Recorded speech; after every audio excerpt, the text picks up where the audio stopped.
Hi. What am I holding in my hands? Pencil.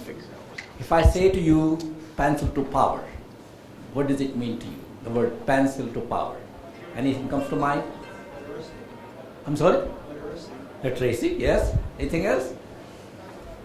Well, my theme, pencil to power, is one where I want to bring back handwriting in the classroom. I started this project through a foundation we have called Pencil to Power, in the project. We have done that in India for 3 years, where the kids don't have access to notebooks and pencil. As a consequence, they don't write. So we are promoting writing, handwriting of course, different things, giving them pencil and notebooks. I flipped that over to schools in US, or to all of us for that matter. When was the last time you wrote a letter by hand to somebody, to your son, daughter, father, mother? When was the last time? Anybody can remember? 3 months. 3 months, good. Anybody else who can beat that? Years. So we are talking about years perhaps, or we are completely forgetting how to write, basically. So I'm trying to bring back that notion, pencil to power, in the classroom in US elementary schools. And I'm seeking ideas how to go about, how to promote that handwriting in the classroom. So one project I undertook a couple months ago, I went to school in my neighborhood. I asked the kids, explain to them what it is, asked them to write letters to their counterparts in India. They wrote by hand, simply telling who they are, what their hobbies are, and asking things of the kids in India. Took those letters to India, I was going there, and brought back letters from their counterparts in India who wrote letters to kids here, which I haven't shared yet, but I'll be doing that in next week or two. But the whole idea that I'm trying to promote here and asking some input, some advice, some ideas, if we let that go, this handwriting part, what's happening now, you're writing something on your keyboard, you don't even think about it. Just write something, you want to erase it, you can erase it. In old days, you would think about it first. So that capacity to think is going away. We have auto spell checker, we don't even think about spelling anymore. So there's something that we are losing with technology being so pervasive in our life. I'm not saying it's not helping, it's helping a great deal, a lot of efficiency. But we have to bring back some balance between what we call extreme technologies or high technologies, exponential technologies, and the basic tools like pencil and paper, basically. So that's what my message to you. If you have any ideas, I would like to talk to you. Thank you.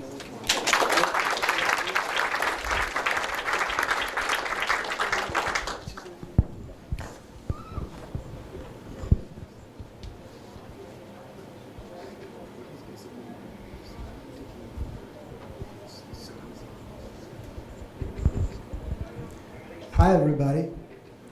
I have slides, but you can't see them, but so use your imagination. They're purple, I will tell you that. I'm here to talk about a good experience I had contributing to open source software. Yeah, good experiences. Next slide, please.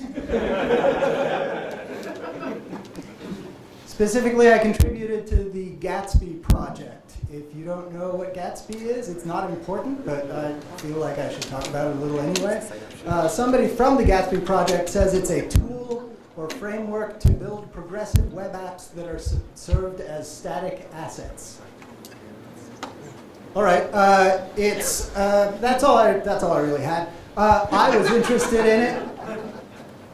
So I went through a tutorial and I read about it for a while, and I was following links, and I got to a link for a plugin page, and it said, see it in action in the tutorial. And I wanted to see it in action, so I clicked the link to the tutorial, and the tutorial did not mention the plugin that I wanted to see in action.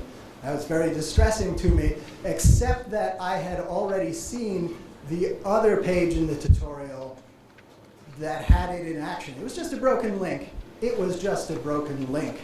Gatsby makes this situation really easy to deal with. There's a broken link on the page. You scroll down for a while, and at the bottom of the page, it says, edit this page on GitHub. I wanted to edit it, so I clicked it, and I signed in with GitHub, and I did all the, like, I made a one-line change. I fixed the link to the wrong page, and I submitted a pull request. And like within a day, somebody from the core team had responded to my pull request and said, oh, did you consider linking it to this other place within the page? And I explained why I had linked to the place I did, and we had a respectful conversation about it, and he accepted my reasoning. This is part of why it was a good experience, because I was right. He accepted my reasoning and merged it in, and as soon as he merged it in, a robot emailed me. A robot emailed me to say, this is what you would see on the slide. Holy buckets, Eric Ostrom, we just merged your PR. Gatsby is built by awesome people like you. He was talking to me. Could have been you. And not only did they call me awesome, but they immediately invited me to join their maintainers team on GitHub and like be part of the team, not just some random guy who fixed a link, part of the team. And, oh, this is where the slides, I really wish we had the slides. And not only am I part of the team, but I can go to the Gatsby store and pick out a free t-shirt. I'm wearing the t-shirt. But this is important, because not everybody likes t-shirts. I can pick out a free t-shirt or socks, as you can see on the slide. They made me a member of the team. They called me awesome. They sent me a t-shirt or socks. And they sent follow-up email when I forgot that I was supposed to go click on the link to join the team. They sent me follow-up email that said, here's to you, and had a picture of Leonardo DiCaprio, which I did not understand until I remembered it was from the movie The Great Gatsby. We're talking about Gatsby, the web framework. That's the dots, we're connecting them. I have 3 morals I want to take away from this. Number 1, contributing to open source software can be really easy. It was really easy, and it felt good. Like, it was a small thing, it was a broken link, but probably more than one person in the future is going to get to follow a correct link. So I've like multiplied my effect here. That felt good. Number 2, moral, sometimes when you contribute to open source, there's free stuff. Now, not every open source project can send a t-shirt or socks to everybody who fixes a broken link. I'm just telling you, if you need a t-shirt or socks, Gatsby has them. Number 3, if you happen to have an open source project, make people feel welcome. Like maybe, again, I understand you don't have socks and t-shirts for everybody. But the experience that I had, like, I don't know, I don't even know if I like Gatsby, friends. But having this experience makes me want to like Gatsby, and it makes me want to help Gatsby succeed, and maybe someday earn that free t-shirt. That's all I have. My name is Eric Ostrom. I do web stuff. I'm looking for work if you need somebody to do web stuff. Or play the accordion. I can do either or both. Let me know. Thanks.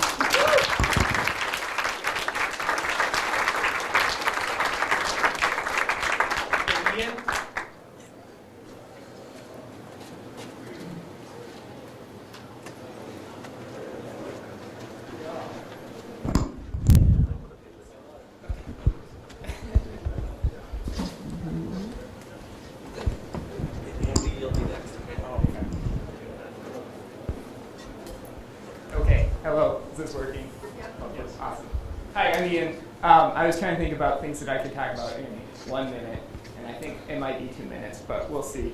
What I decided to talk about was React.js.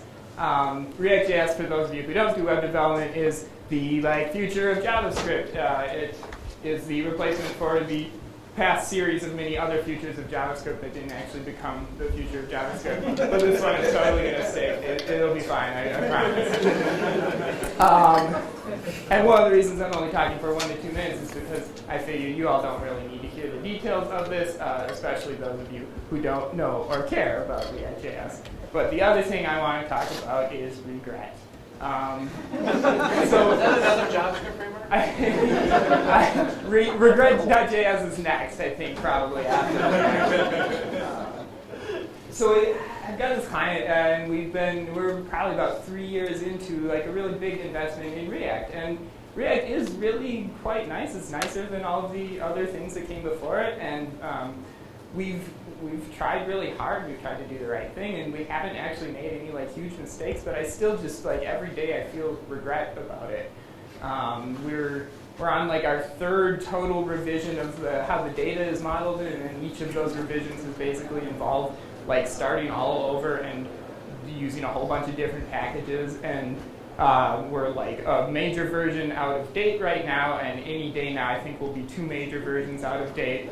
And half of our dependencies haven't been updated for the new major version, so they're holding us back, and the other half have been, and so we're holding them back, trying to stop the updates so that they don't break because we don't have the new major version.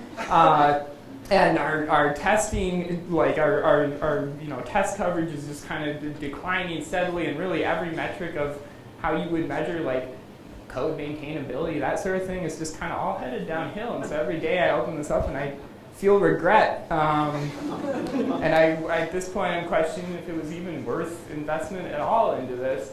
And here's the real kicker, is that I don't even know if I would do anything differently. Like I said, this is kind of the best option, and I don't know what else we would have done. So if I went back in time, I would say hey, this is kind of a mistake, but also you might have to make this mistake because I don't know what else there is for you to do. And that's really all I've got. I don't have a moral for you, but if you want to hear the details about exactly the problems I have, you can come find me, and I'm happy to tell you. But for now, I'm just working on, I guess, acceptance, and just saying that I think I'm going to feel a little regret every day for possibly the rest of my career, and that maybe I just got to be okay with that. Thank you.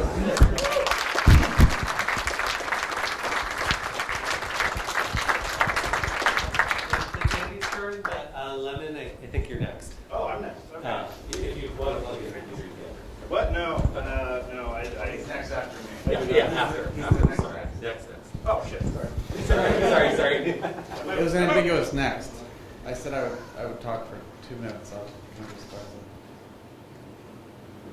the timer. Okay, so how many people here use source control? All right, and I'm going to bet a lot of you use Git. Am I right? I just wanted to share this little secret about Git that I learned and is really handy, which is when you're creating a new repo, don't add any files. Just do Git in it, and then the first thing you do is git commit -m -- allow empty, and say initial commit. And that commit will have nothing in it. You might wonder, what's so great about an empty commit? Well, it turns out Git has amazing tools for doing rebasing, rewriting history, all of these filter branch, and so you can change every commit in the history of your project, except the initial commit. So if you make a mistake in the initial commit, you can't ever change that. So make it a no-op. That way you have no regret. That commit's always right. You always have one good commit, and the rest you always can go back and change because that's how Git works. It's fun. So that's it. I should have said 1 minute.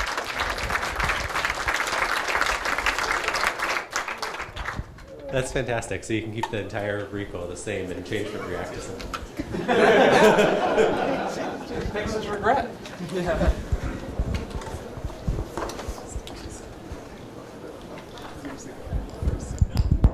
I was thinking about a topic ago, not knowing that I was going to sit down and listen to Oscar and be hilarious. So, I'm not going to be as funny as Eric was there. But I actually just want to talk for just a second. I want to talk about ceilings, because this is something that I was thinking about a lot, and then it came up. I was in a talk about JavaScript, and somebody said, and it was somebody that was sort of new to the community, and they were like, so all of these modules, all of these repos, all of these JavaScript frameworks, where do they come from? And the person that was leading the session said the exact thing that we've all told each other. We've all told each other that a magical fairy that wants nothing better than just for your site to be the best spent all of their time developing a perfect piece of JavaScript to deliver onto you for no cost, and they're real excited to take your pull requests.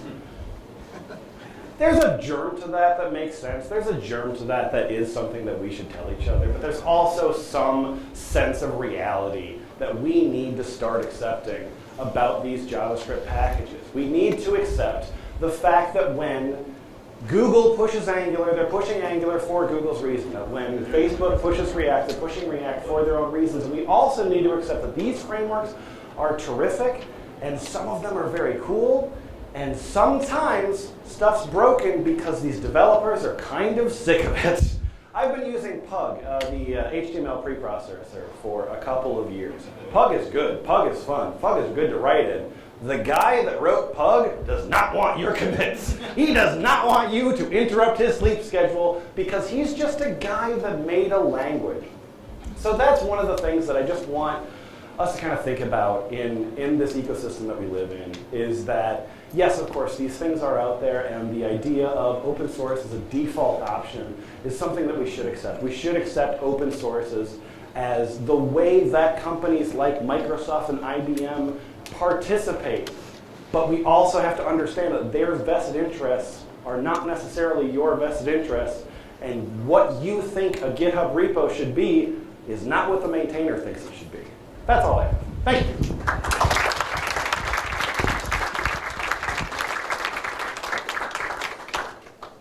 Okay, and next we have Anna. And while you're getting started, if anyone wants to sign up, the sign-ups are wide open. That's plenty of time left. Otherwise, you have to listen to me talk.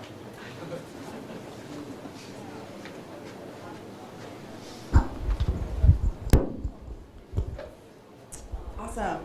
How many of you have ever used healthcare before? Good, I'm among friends.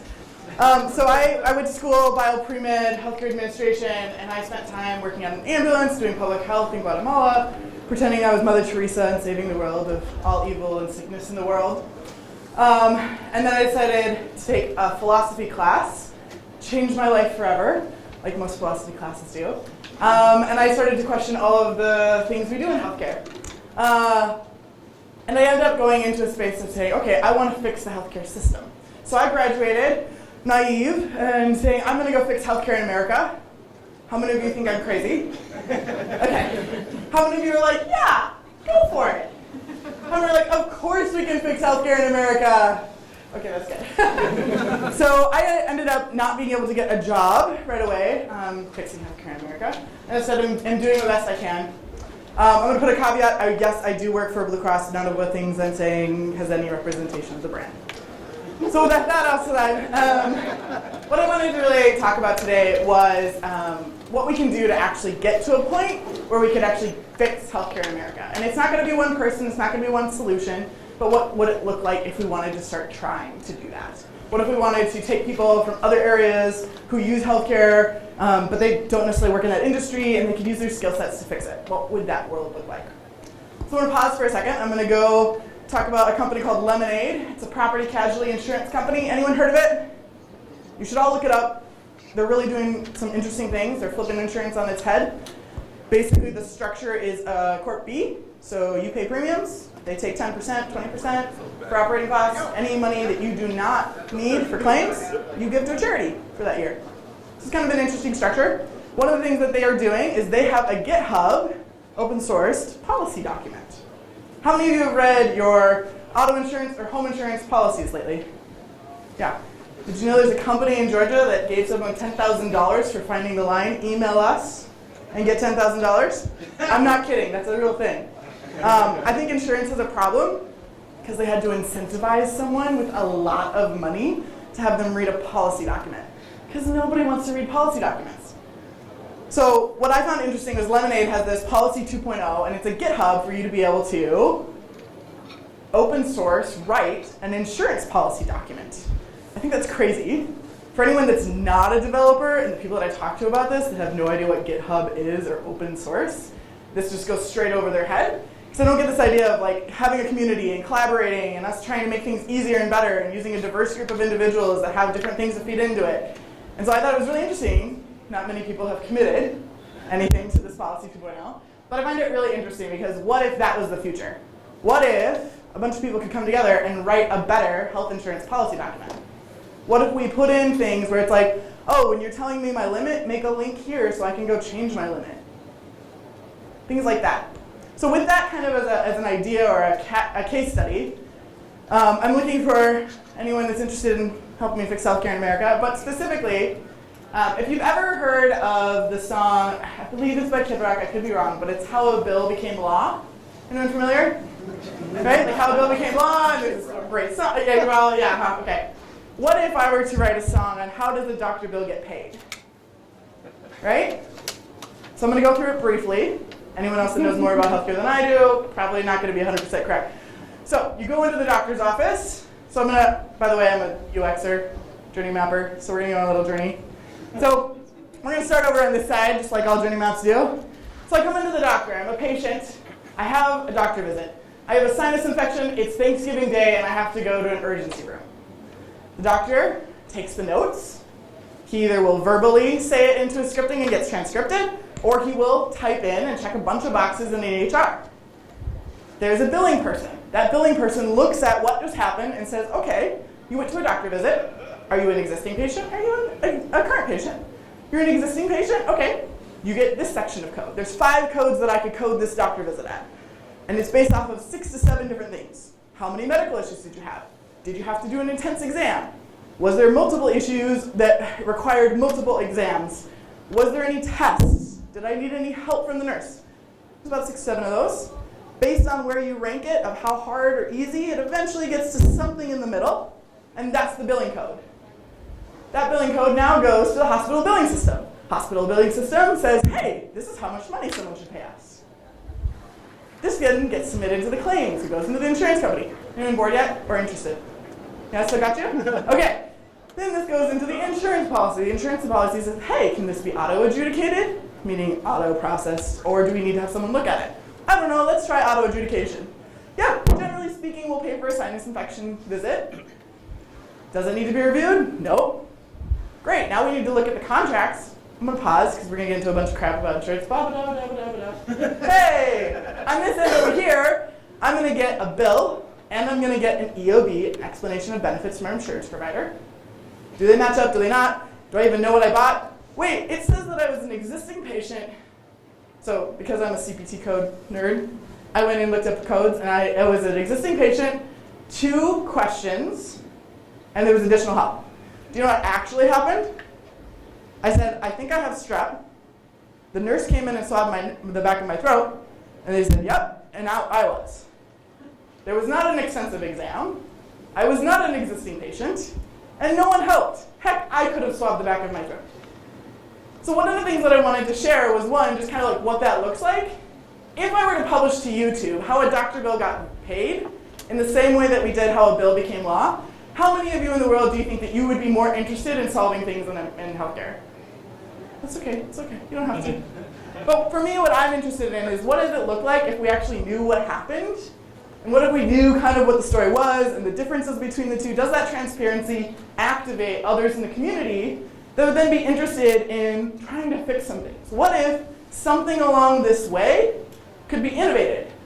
What if something along this way could be automated? What if we decided to innovate CPT codes, which is the medical billing codes, like we have innovated SKUs in e-commerce? There is a CPT code for every finger that can be broken, and the type of break, and it's all comboed with different prices. I can buy 6 different types of scarves that are 7 colors each on Amazon within minutes. Why can't we do what we've done with e-commerce and retail and SKUs with what we've done with CPT codes and healthcare? Thank you so much for listening.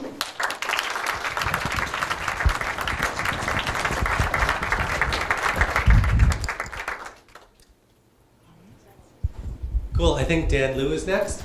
And we still are going to have some time at the end, so if you're thinking about talking, maybe think about what you'd like to talk about and or sign up on the table.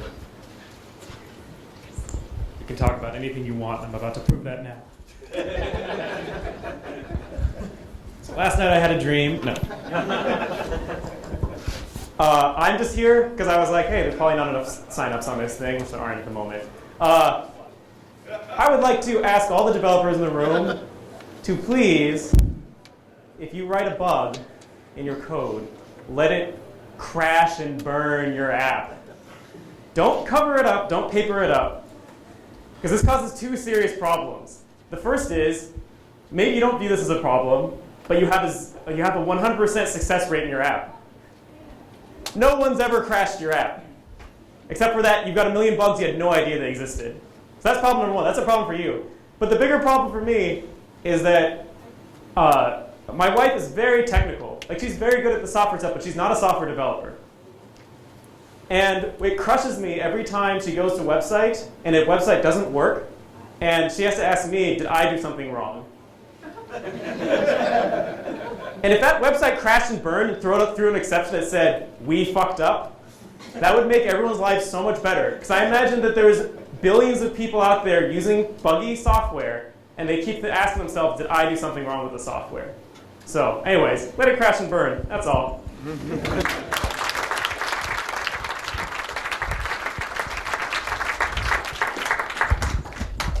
All right, and I think we have a couple new signups. Eric?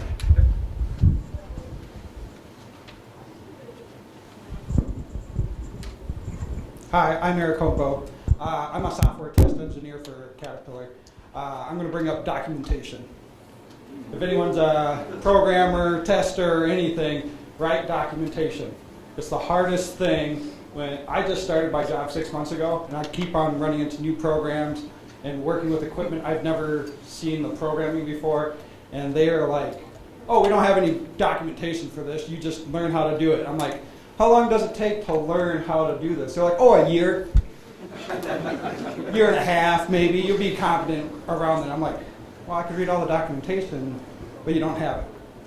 So document your code. When you do testing, make sure you write down your documentation.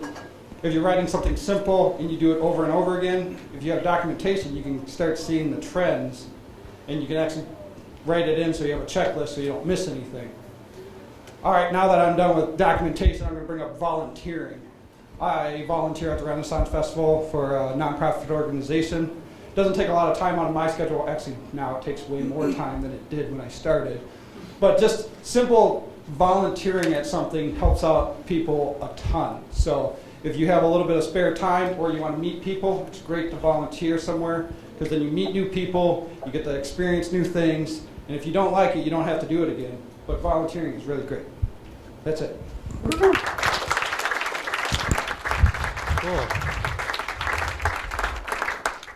And next we have Deb. All right. I hear it works better if it's flipped. You literally hear that it works better. Yes. All right, hey everybody. I really dig words. There's like nouns, there's proper nouns, there's pronouns, and I use proper nouns as much as possible because it avoids confusion. If you're working on teams, oh, hold on, I'm just going to say my favorite word is indeed, because it's like positive, and it's like, yes, I agree, but also I'm going to actually do it. I don't just agree, I do it indeed. And no is my second favorite word. Try saying no to people sometime. Just, I don't know, can you pass the salt? No. Just see what happens. It's really easy to say, it's really fun to do. But I try to use proper nouns as much as possible, especially when I'm working in teams.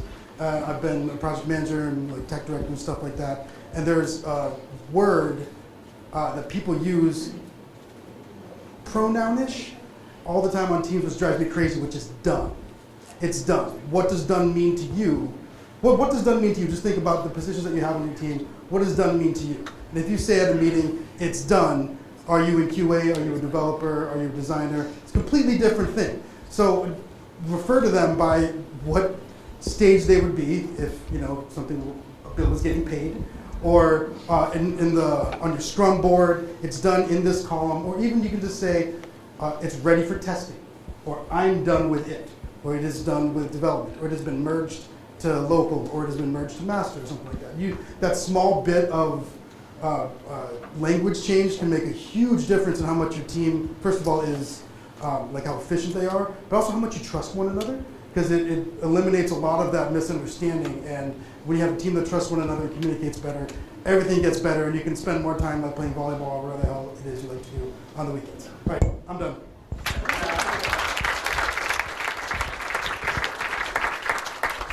Cool, thanks. And we have a few minutes left, and no one is left on the sign-up sheet, I believe. So would anyone like to do a spontaneous lightning talk? Anyone? It's really fun.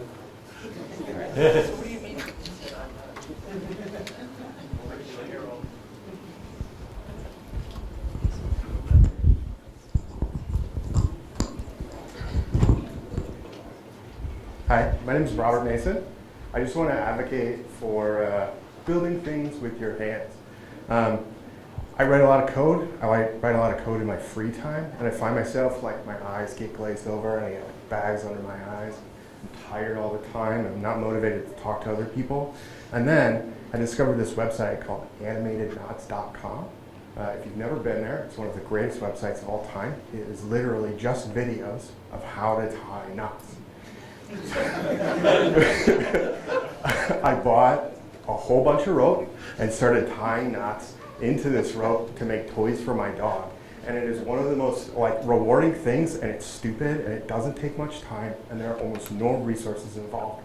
You don't need to become a master woodworker or throwing clay or doing anything intense. It can be just as simple as tying knots.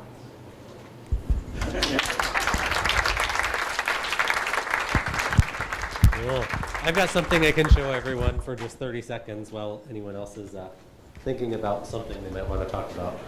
Raise your hand if you know JavaScript. Wow, that's even more than I thought. I thought it would be a lot, but did you know you can use JavaScript to make physical objects? What? Yup. Is the screen going to work? It was working before. Wait. I've got a physical object needing JavaScript in this screen. Can't even show it to you. Walk the computer or pass it around. I might have to. Oh no, I will have to come to everything. Okay. There's this website. It's free. You can use it right now called OpenJSCAD. You type in JavaScript, and you can make 3D models. So you specify lines and cubes and spheres and circles in JavaScript as JavaScript structures. And you can loop over things. It's just like normal JavaScript. You return them out of functions. You can make your own functions. And they make physical shapes that then you can print on your 3D printer. It's really, really cool. You should check it out. It's kind of a mind puzzle thing, although maybe not as relaxing as kind of just staring at a computer and typing JavaScript. But then you make physical stuff. That was just a little logo for the company I work at that I made in OpenJSCAD. OpenJSCAD.org. It's really, really cool. Any last lightning talks? Anyone? All right, then I guess we're done.